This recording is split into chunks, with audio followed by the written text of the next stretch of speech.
Hello, this is John from GED Math Lessons, and what we're going to do in this particular video is a complete percent review for the GED, okay, or in mathematics in general.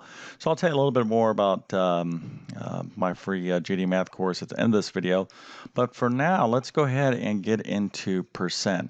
This is an absolutely essential concept for you to have to understand for the GED and just in life in general. So let's kind of define percent, generally speaking, and then we're going to take a look at some example problems, and I'll actually show them to you real quick.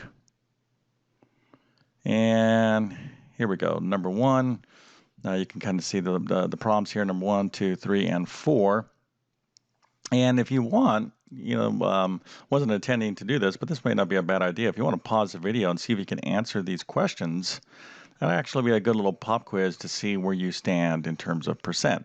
But if you can answer each one of these questions, okay, 13 is what percent of 422? Number 2 is 8% of 54 is what number? Number 3, 27 is 7% of what number? And then number 4 down here is what percent of students pass the exam? So you're given a chart, something like this. You had 290 students take this test, and you can see here 32 failed. So what percent of students pass the exam? So if you want to, you can pause the video and try these questions on your own, and then we're obviously going to go through them one by one and see where you stand. But these are the type of questions for sure you're going to need to be able to answer with confidence on the GED. All right, so let's get to it. All right, so percent essentially is a part out of 100, okay? Or another way to think about it, it's a part out of a whole. All right, and that's pretty much it. So if I wanted to say, well, what's 15? 15 is what percent out of 100? Let's say you had $100 and you had to give $15 away. Okay, so what percent did you give away? Well, you gave 15 out of your 100. So when you look at, if you don't have a calculator, you might want to get one for this if you want to follow along. But 15 divided by 100 is 0.15. Okay, so this is a decimal. It's not a percent yet. Okay, so percent is a concept that just helps us express parts out of a whole. So what we want to do is we take our fraction, $15 out of the $100, for example. We have this 0.15 decimal, and to convert a decimal into a percent, all we end up doing, or all we need to do, is multiply by 100.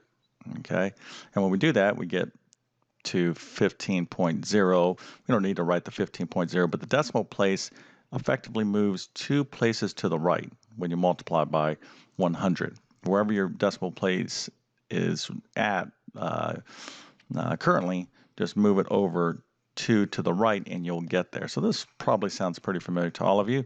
And now we have our answer, 15%. So you gave away $15 out of your $100, you give away 15%.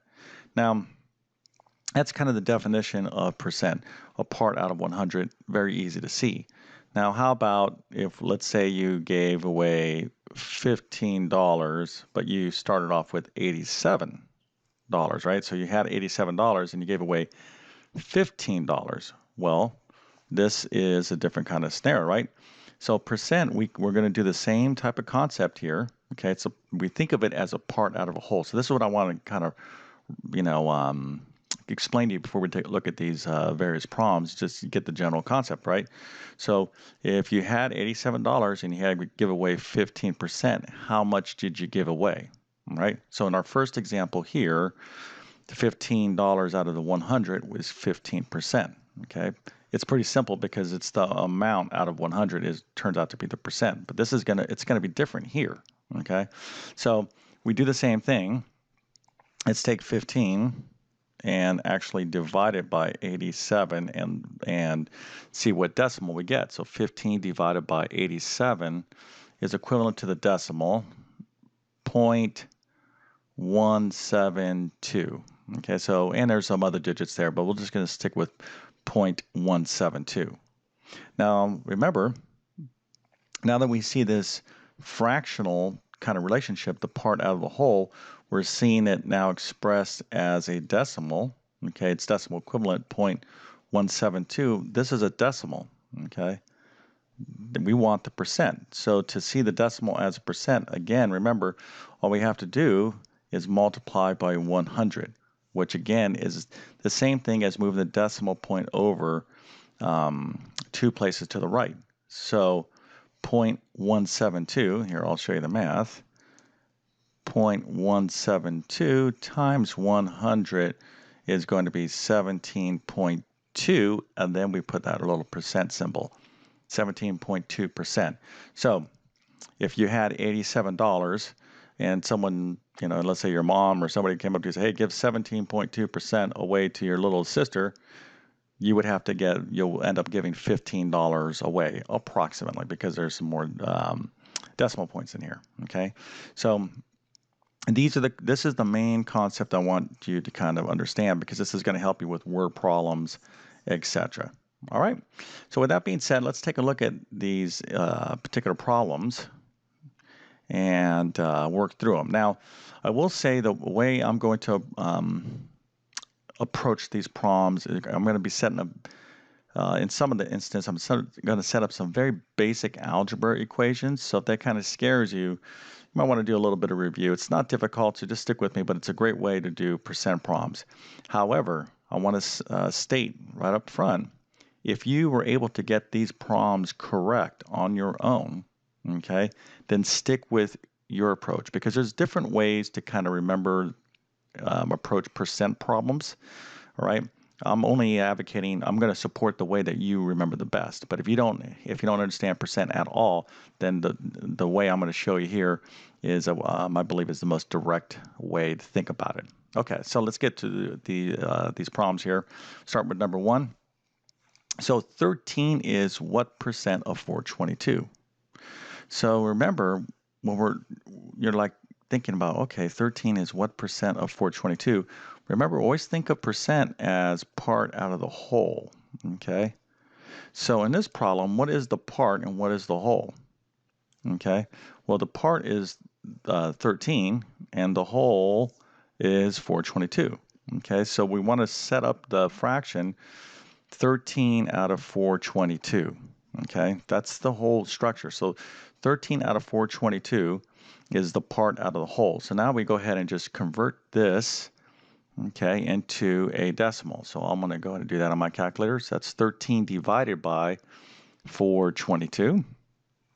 And you get a decimal of around 0.03038, something around there. And there's more decimals. I'm just going to stop here. Okay, you don't have to write them all down.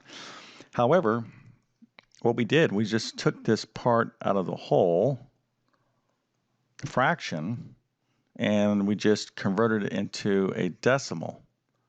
Remember, the question is asking for percent. So to see the decimal as a percent, we have to multiply the decimal by 100, which again is effectively just moving this decimal point over to the right.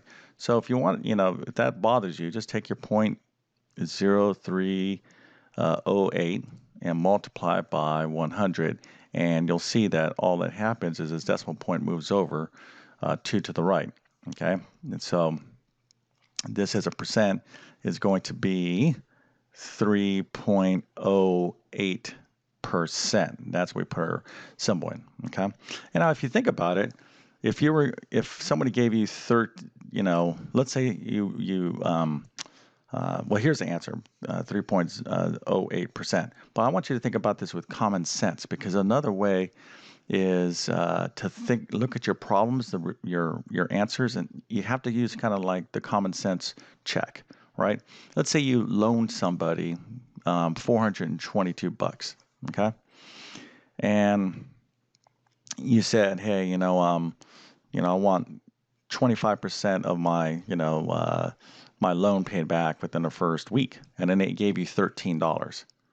Would that make sense? Was that enough to constitute 25%? You could probably do the rough calculations in your head, right? Like, no, that's not enough.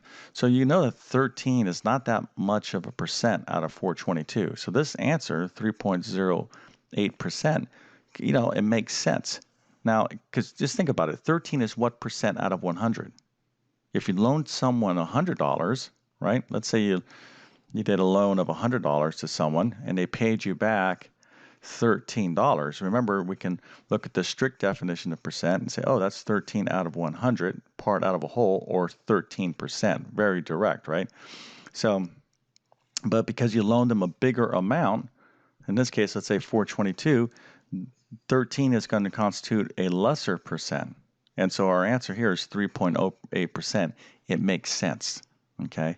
And oftentimes, teaching math for many years, I'll see students, they'll just write a number down, and I'm like, that makes no percent at all. They'll put down 13 is 99% of 422 or 107% of 422. I'm like, if you just understood the concept of percent, that your answer doesn't make sense, and that will prevent you when you look at it like, it doesn't make sense.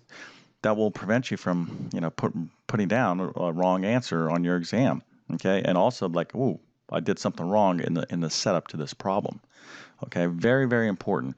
Remember, in mathematics, it's more important that you understand how to master one problem completely, understand everything that's going on before you go do a ton of problems. All right, that's how you really learn math. So that's why I'm spending a lot of time making sure you understand this. Okay, so hopefully this is going to make the rest of these example problems go smoother. But let's get into number 2. 8% of 54. Okay, what 8% of 54 is what? Now, this is something where what you want to do when you're finding percent of a number, and this is like if you're trying to calculate, hey, how much am I going to get off? Let's say you wanted to buy a pair of pants. All right, let's kind of draw some pants here. And they're $54, okay? And you have a coupon here, and it's 8% off, 8% off, okay? How much are you going to save? So to calculate the percent of a number, it's very, very easy. What we're going to do is we're going to take our percent here, and we're going to convert it back into a decimal, all right? All right, and then we're going to multiply by the number. So some of these problems that I'm doing, they do require a little bit of memorization, but this is a key one, okay? So 8% as a decimal, let's think about that. 8.0 is 8%, right? It's the number 8%. The decimal point is right here, okay? Like 8.0 is the same thing as 8. So in order to view this as a decimal, there's two ways you can look at it, okay? You can rewrite a number as a decimal, just take it and divide it by 100. All right, so 8%, if I want to see that as a decimal, I just take the 8 divided by 100 and I get 0.08. But basically, you really should know the shortcut that where the decimal point's at. If I'm going to percent, remember last time when I went from a decimal to a percent, I moved 2 places to the right. Okay. Now, if you want to go to percent back to a decimal, what do you think we're going to do? We're going to move 2 places to the left. All right. So in this case, 0.08, if I just go 1, 2, I'm sorry, 8.0 or 8%, I'm going to end up with 0.0, okay, there's a 0 right there, and 8. Okay. You should really be, excuse me, comfortable moving these decimal points back and forth. But again, if you're not, comfortable yet with that, just remember, if you take the number, the percent divided by 100, you'll get back to the decimal. Okay, so what we want to do is take our percent, our 8%, and write it as a decimal. That's 0.08. And then we're going to multiply it by the number. In this case, it's 54. All right. So 0.08 times 54. Just get our calculator out. You definitely need a calculator for this work. 0.08 times 54 is equal to 4.32. 4.32. That's our answer. So let's just take a look at our little problem here. So let's say you got some pants and it cost $54 and you had an 8% off coupon. How much would you be saving? Well, you'd be saving $4.32, okay, because that is 8% off this price. All right, this is how much you'd be saving at the checkout. Okay, so percent of a number this is really critical. Okay, you take the percent, turn it back into a decimal, and multiply it by the number, and that is your answer. So I want you to remember that general format. That it's going to be percent, okay, as a decimal, multiply by the number, okay, or the whole, gets you back to the part. All right, now, with that being said, let's take a look at these other examples. This is the most direct kind of thing, most kind of common percent problems that you probably experience in real life when you see sales or discounts. All right, but percent problems can get a little more complicated. Okay, let's talk about this one here. 27 is 7% of what number? This is a little bit different here, right? 27 is 7% of what number? Now, I'm going to show you an algebraic way of doing this. So 7% of some number, okay, is equal to 27. Let's think about it. If I want to find 7% of some number, I would convert this into a decimal. I just showed you how to do that. That's going to be 0.07, right? Now I'm going to multiply it by some number. Let's call that number x. All right, so 0.07 times some number x is 27. So let's think about it. You got to read this multiple times until you really understand it. 27 is 7%. So 27 is the part, right? It's a smaller part out of some whole, some larger number, right? So when I take 7% and I rewrite it as a decimal, 0.07, and I multiply it by some larger number, my answer is 27. Okay? You understand that? Really important that you read these problems carefully. All right. So a good way of doing it is the following. If I took my 7% and I rewrote it as a decimal, 0.07 times some larger number is equal to 27. All I have to do is solve this basic equation. So let me go ahead and show you over here. So it's 0.07 times x equals 27. To solve this basic algebra equation, all I have to do is divide both sides of the equation by 0.07. So go into your calculator. All right, I'll put the x here. 27 divided by 0.07 is equal to 385.71 or so. 385.71. So this is a much larger number. That's your answer. Okay, 27 is 7% of 385.71. And we can check that. Okay, if I wanted to say 7% of 385, I would go 0.07 times 385.71. You can do this calculation. And let's see here. I'm going to get back to 27. Okay.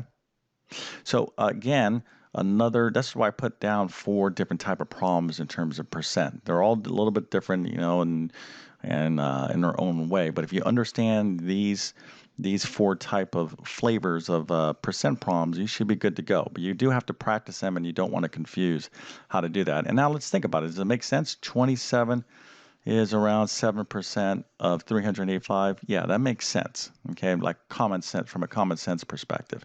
All right. And once you understand how to do these problems initially, then the more practice you do, and you should be practicing stuff in your real life experiences anyway. Let's say with your loans or credit cards or sales and discounts, should be just kind of practicing percent. Such an important concept to know. All right, so that's that. But in terms of basic algebra, this is it. Okay, 0.07 times x equals 27. So to solve for x, you just divide both sides by 0.07, and you'd be okay. All right, let's finish up with our last problem here. What percent of students passed the exam? So we had 290 students take an exam, and 32 failed.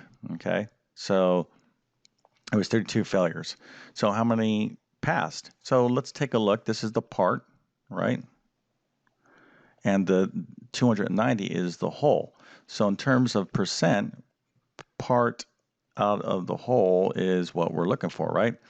So we have 32 out of 290 failed. So I want to view this as percent, okay? So I'm going to go ahead and take 32 and I'm going to divide it by 290. Okay, I'm going to get the decimal 0.1103.